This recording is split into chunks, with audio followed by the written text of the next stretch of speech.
নমস্কার, আমি সুপ্রভা। আর তোমরা দেখছো শিক্ষার খড়কুটো, যেখান থেকে ভবিষ্যতে শিক্ষক হবার পথ শুরু হয়। এই চ্যানেলের মাধ্যমে আমরা মূলত WB TET, upper primary, CTET, KVS এবং ইন্টারভিউর নিয়ে আলোচনা করে থাকি। আজকে আমরা ডেভেলপমেন্টের যে ব্রড ডোমেন সেইগুলো নিয়ে আলোচনা করব। আচ্ছা, তোমরা জানো এই ব্রড ডোমেন নিয়ে অনেক জায়গায়, অনেক বইয়ে অনেক বিভ্রান্তি তৈরি হয়। এই বিভ্রান্তিগুলো কি? তো কোনোখানে বলা থাকে এই যে ব্রড ডোমেন এগুলো 4 রকমের, আবার কোনোখানে থাকে 6 রকমের। আজকে আমরা খুব সহজে এবং খুব দ্রুততার সাথে এনসিইআরটির মতে এই যে 5 রকমের ব্রড ডোমেন গুলো রয়েছে সেইগুলো আমরা জানবো। তাহলে এগুলো কি? দেখো, এই যে ফিজিক্যাল ডেভেলপমেন্ট অর্থাৎ শারীরিক বিকাশ, তাই তো। এরপর কগনিটিভ ডেভেলপমেন্ট অর্থাৎ প্রজ্ঞার বিকাশ, ল্যাঙ্গুয়েজ ডেভেলপমেন্ট অর্থাৎ ভাষার বিকাশ, সোশ্যাল অ্যান্ড ইমোশনাল ডেভেলপমেন্ট সামাজিক এবং সাংবেগিক ডেভেলপমেন্ট, মোরাল ডেভেলপমেন্ট অর্থাৎ নৈতিকতার বিকাশ। আচ্ছা, ফিজিক্যাল ডেভেলপমেন্ট মানে কি?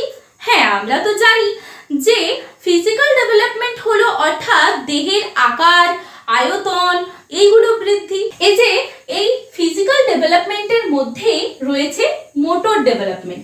মোটর ডেভেলপমেন্টটা 2 রকমের হয়। কি কি? এক হলো গ্রস মোটর স্কিল আর এক হলো ফাইন মোটর স্কিল। আচ্ছা, এগুলো কি আমি বলছি। ধরো বাচ্চা যখন ছোট থাকে তখন সে কি করে, তার সামনে কোনো জিনিস থাকলে, ধরো বোতল আছে বা এই পেনটাই যদি থাকে, সে কি করবে? সে হামা দিয়ে যে পুরো দুটো হাত দিয়ে জড়িয়ে ওই বোতলটাকে বা পেনটাকে 2 হাত দিয়ে এইভাবে ধরার চেষ্টা করবে, তাই না? ছোট বাচ্চা তো আমরা সকলেই দেখেছি। তো তখন কি হয়? তখন তার গ্রস মোটর স্কিল ব্যবহার হচ্ছে, অর্থাৎ যখন সে তার সমগ্র শরীরকে কাজে লাগাচ্ছে, যখন সে বড় মাংসপেশিকে কাজে লাগাচ্ছে, তখন হয়ে যাচ্ছে সেটা গ্রস মোটর স্কিল। অর্থাৎ সে যখন দৌড়াচ্ছে, সে যখন সাইকেল চালাচ্ছে, সে সাঁতার কাটছে, তখন সে কোন পেশির ব্যবহার করছে? তখন সে পায়ের ব্যবহার করছে, সে সারা শরীরের ব্যবহার করছে। তো এই যখন অনেক বড় মাংসপেশির ব্যবহার হলো বা সমগ্র শরীরের ব্যবহার হলো, তখন সেটা হবে গ্রস মোটর স্কিলের উদাহরণ, ঠিক আছে। আর যখন সে এই ছোট্ট ছোট্ট আঙ্গুলগুলোর ব্যবহার করছে, বাচ্চা থেকে যখন বড় হলো তখন সে পেন্সিল ধরতে শিখলো, সে কলম ধরতে পারলো, সে লিখতে পারলো, ছবি আঁকতে পারলো। এখন আমরা কলম কিভাবে ধরি? এই 2-3টে আঙ্গুলের মাধ্যমে, তাই তো।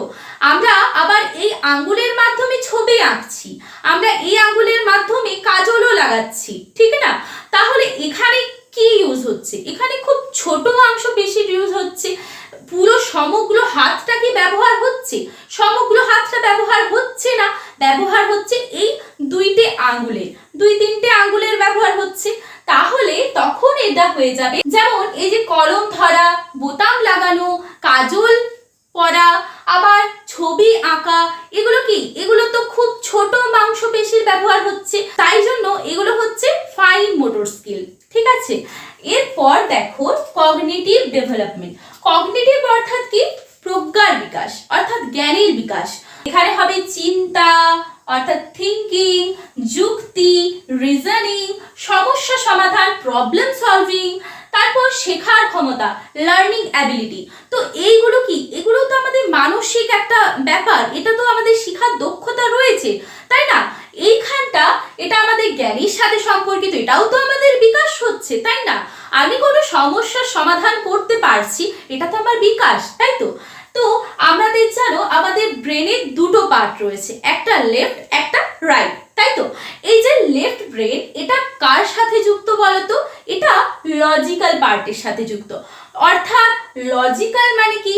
অর্থাৎ আমি এই যে ম্যাথ, সায়েন্স, জিওগ্রাফি, হিস্ট্রি আমরা পড়াশোনা করছি, কত রকমের কত সাবজেক্ট আমরা পড়ছি, সেগুলো মনে রাখছি, সেগুলোকে ব্যবহারও করতে পারছি। তো এটা কোথাও তো আমাদের কাজ করছে ব্রেন। কোন পাশের ব্রেনটা? সেটা হচ্ছে লেফট ব্রেন। লেফট ব্রেন হচ্ছে আমাদের লজিক্যাল, অর্থাৎ যুক্তি করা, তর্ক করা, পড়াশোনা করা, যাবতীয় কিছু, এগুলো হচ্ছে লজিক্যাল ব্রেনের কাজ। আর রাইট ব্রেন হচ্ছে ক্রিয়েটিভিটি। ক্রিয়েটিভিটি অর্থাৎ অর্থাৎ আমরা নাচ, গান, আঁকা, কবিতা, গল্প এগুলো যে আমরা করে থাকি, এগুলো কি আমাদের পড়াশোনার পাশাপাশি যে দক্ষতাগুলো, তাই না? আমাদের কারিকুলামে তো রয়েছে সহপাঠক্রমিক কার্যাবলী। তো এই সহপাঠক্রমিক কার্যাবলী যেগুলো, এগুলো তো আমাদের দক্ষতা। কেউ নাচ করছে ভালো, কেউ গান করছে ভালো, কেউ আঁকছে ভালো, তো এগুলো কি? এগুলো তার ক্রিয়েটিভিটি, অর্থাৎ তার রাইট ব্রেন খুব ভালো করে ব্যবহার হচ্ছে। ধরো শ্রেয়া ঘোষাল, অরিজিৎ সিং, এদের তাহলে কোন ব্রেনটা বেশি কাজ করে বলো তো? হ্যাঁ, ওদের ক্রিয়েটিভিটি, এই রাইট ব্রেনটা কাজ করে। আবার কি, আবার যারা লেখক, যারা লেখেন অর্থাৎ সায়েন্টিস্ট, প্রফেসর, যারা এডুকেশনের সাথে যুক্ত, তাদের কোন ব্রেনটা বেশি কাজ করবে বলো তো? তাদের লেফট ব্রেন কাজ করবে। ঠিক আছে? আচ্ছা, এরপর দেখো ল্যাঙ্গুয়েজ ডেভেলপমেন্ট, অর্থাৎ কি? অর্থাৎ ভাষার বিকাশ। আচ্ছা, ভাষার বিকাশ মানে কি? এই যে আমি কথা বলছি, এটা একটা ভাষা ব্যবহার করছি, তোমরা শুনছো, তোমরাও তো ভাষা ব্যবহার করছো, তাই না? আমরা কিছু পড়ছি, এই যে বোর্ডে লেখা আছে তোমরা পড়ছো, এটাও একটা ভাষা। আবার কোনো জিনিস তোমার গুরুত্বপূর্ণ মনে হলে তুমি লিখছো, এই যে লেখাটা, এটাও তো একটা ভাষা, তাই না?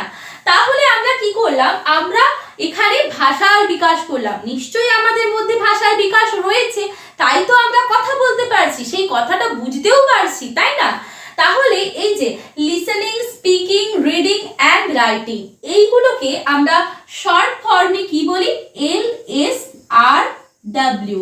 হ্যাঁ, এটা আমাদের ইংরেজির প্যাডাগগিতেও খুবই গুরুত্বপূর্ণ একটা টপিক, যেখান থেকে প্রত্যেক বছর প্রশ্ন আসে। ঠিক আছে? তো এই যে LSRW আমরা ব্যবহার করছি, এটাও কিন্তু ভাষা বিকাশের অন্তর্গত। আবার আমরা বাক্য গঠন করছি, আমাদের শব্দ ভান্ডার প্রতিনিয়ত বৃদ্ধি হচ্ছে, তাই না? এগুলো কি? এগুলো সবই হলো এই ল্যাঙ্গুয়েজ ডেভেলপমেন্টের অন্তর্গত। এরপর দেখো সোশ্যাল অ্যান্ড ইমোশনাল ডেভেলপমেন্ট। তাহলে এই যে সমাজে মিশে চলা, আবেগ বোঝা ও প্রকাশ করা। সমাজে মিশে চলা মানে কি বলতো? আমরা মানুষ, মানুষ মাত্রই কি সমাজবদ্ধ জীব। অর্থাৎ সমাজে কিভাবে কথা বলতে হবে, কোথায় কি রকম জামা কাপড় পরতে হবে, কার সাথে কি রকম ব্যবহার করতে হবে, এগুলোও তো একটা শেখার জিনিস, তাই না? আমরা বন্ধুদের সাথে যেভাবে কথা বলছি, নিশ্চয়ই আমরা আমাদের বড়দের সাথে, আমাদের প্রতিবেশীর সাথে, আমাদের শিক্ষকদের সাথে আমরা সেভাবে কথা বলি না, তাই না? তাহলে এই যে জ্ঞানটা আমার মধ্যে হলো, কার সাথে কিভাবে কথা বলতে হবে, এটা আমার কোথা থেকে এসছে? এটা আমার এই সোশ্যাল ডেভেলপমেন্টের অন্তর্গত। এবার ইমোশনাল কি? আমি সমাজকে তো বুঝলাম, সমাজকে বুঝলাম যে সমাজ কিভাবে ব্যবহার করতে হবে, সমাজের কিছু রুলস রয়েছে, কিছু ক্রাইটেরিয়া রয়েছে, সেই রকম আমাকে আচরণ করতে হবে, এটা আমি বুঝলাম। এবার আমি নিজেকেও তো বুঝবো। তা আমি যদি নিজেকে না বুঝি, কোন জিনিসটা আমাকে আনন্দ দেয়, কোন জিনিসটা আমাকে দুঃখ দেয়, এই জিনিসগুলো তো আমাকে বুঝতে হবে, আমার নিজেকে বুঝতে হবে। আমি যদি নিজেকে ভালো করে বুঝতে পারি, তবেই তো আমি সমাজের সাথে ভালো করে মিথস্ক্রিয়া করতে পারবো, তাই না? হ্যাঁ, এই যে যেমন ধরো উৎসব দুর্গাপূজা, এই সময় কি হয়? আমাদের যতই মন খারাপ থাকুক, যতই কষ্ট থাকুক, যাই থাকুক না কেন, ওই 4 দিন আমরা সব কিছু ভুলে যাই, তাই না? আমরা সবাই আনন্দ উৎসবে মেতে যাই। তাহলে এটা কি হলো? এই যে সমাজের একটা মিথস্ক্রিয়া হলো, সমাজের একটা কারণ হলো উৎসব, সেখানে আমার মন ভালো হয়ে গেল। তাহলে কি? এই সমাজ আর আবেগ, এই দুটো পরস্পর একে অপরের সাথে জড়িত। ঠিক আছে? তো এই বোধগম্যতাটাও আমাদের বিকাশের অন্তর্গত। আর এটা কোন বিকাশের অন্তর্গত? সেটা হলো এই সোশ্যাল অ্যান্ড ইমোশনাল ডেভেলপমেন্টের অন্তর্গত। ঠিক আছে? এরপর দেখো মোরাল ডেভেলপমেন্ট, অর্থাৎ কি? মোরাল মানে হচ্ছে নৈতিকতা। এবার নৈতিকতার বিকাশও তো রয়েছে, তাই না? ন্যায়, অন্যায়, ভুল, ঠিক, কোন কাজটা ঠিক, কোনটা ভুল। বাচ্চা যদি না জানে যে মিথ্যে বলা অপরাধ, চুরি করা অপরাধ, তাহলে তো তার বিকাশটা সঠিক হবে না, তাই না? তাহলে বাচ্চার মধ্যে এই নৈতিকতার বিকাশটাও থাকা জরুরি। কোনটা ঠিক, কোনটা ভুল, তাহলে সে ভুল কাজটা করতে বিরত থাকবে এবং ভুল কাজ করলে তার শাস্তি কি হতে পারে সেটাও তার জানার দরকার আছে। এই যে সমাজে এত এত কিছু চলছে, এত নৃশংস হত্যা, এত অত্যাচার, এত অন্যায় যারা করছে, আমরা বলতে পারি তো যে তাদের মধ্যে নিশ্চয়ই এই নৈতিকতার বিকাশটা সঠিকভাবে হয়নি। কি করে সম্ভব একটা মানুষকে আরেকটা মানুষ হত্যা করে দিচ্ছে? সেটা কখনো সম্ভব? নিশ্চয়ই তার মধ্যে নৈতিকতার বিকাশের বড্ড অভাব রয়েছে। তাহলে এই নৈতিকতার বিকাশটা কখন থেকে তৈরি হওয়া দরকার? ছোট থেকেই তৈরি হওয়া দরকার। শিশুর ছোটবেলা থেকেই এই নৈতিকতার বিকাশ থাকা খুব প্রয়োজন। না হলে এই সমাজের যে নৃশংস হত্যা, এই যে খারাপ দিকগুলো রয়েছে, এই খারাপ কর্মের সাথে সে জড়িয়ে পড়বে। তাই এনসিইআরটির মতে এই মোরাল ডেভেলপমেন্টটাও খুবই প্রয়োজন। তাই জন্য এই ব্রড ডোমেনে পার্টে রয়েছে। আচ্ছা, এই যে কগনিটিভ ডেভেলপমেন্ট, এই কগনিটিভ ডেভেলপমেন্টের সাথে আমরা পরবর্তী ক্লাসে পড়ব পিয়াজের থিওরি, তাদের ডিটেলস রয়েছে, পিয়াজে কিভাবে কংক্রিট টু অ্যাবস্ট্রাক্ট যে ব্যাপারটা মূর্ত থেকে অমূর্তর যে ধারণা দিয়েছেন সেটা আমরা পড়ব। ল্যাঙ্গুয়েজ ডেভেলপমেন্টে আমরা চমস্কির যে ল্যাড সেটা পড়ব, ল্যাঙ্গুয়েজ অ্যাকুইজিশন ডিভাইস এটা সম্পর্কে আমরা পড়ব। তারপর সোশ্যাল অ্যান্ড ইমোশনাল ডেভেলপমেন্ট, এখানে এরিকসনের যে থিওরি রয়েছে সেগুলো আমরা পড়ব। এখানে এরিকসন বলেছেন একটা বাচ্চা যদি তার পরিবার থেকে ছোটবেলায় ভালোবাসা না পায় তাহলে তার মধ্যে রাগ তৈরি হয়, সে ক্ষুব্ধ হতে হতে একটা সময় সে অপরাধমূলক কার্যাবলীর মধ্যে জড়িয়ে পড়ে। তাহলে এই জিনিসটাও আমরা পড়ব, ঠিক আছে। তারপরে এই যে মোরাল ডেভেলপমেন্ট, কোহেলবার্গের যে থিওরি রয়েছে আমরা সেটা পড়ব। Pre conventional, conventional, post conventional level এগুলো আমরা পড়ব, ঠিক আছে। আজকের ক্লাস এই পর্যন্ত। যদি তোমাদের ক্লাসটা ভালো লেগে থাকে তাহলে অবশ্যই চ্যানেলটিকে সাবস্ক্রাইব করো, ভিডিওটি লাইক, কমেন্ট এবং শেয়ার করে দিও। ক্লাসের নোটস, পিডিএফ এবং ইম্পর্টেন্ট এক্সাম রিলেটেড আপডেট পেতে হলে আমার হোয়াটসঅ্যাপ এবং টেলিগ্রাম চ্যানেলগুলোতে যুক্ত হয়ে যেও, আমি লিংক ডেসক্রিপশনে দিয়ে দেব। তাহলে আজকে এই পর্যন্ত। সকলেই ভালো থেকো, সুস্থ থেকো, পড়াশোনা চালিয়ে যাও।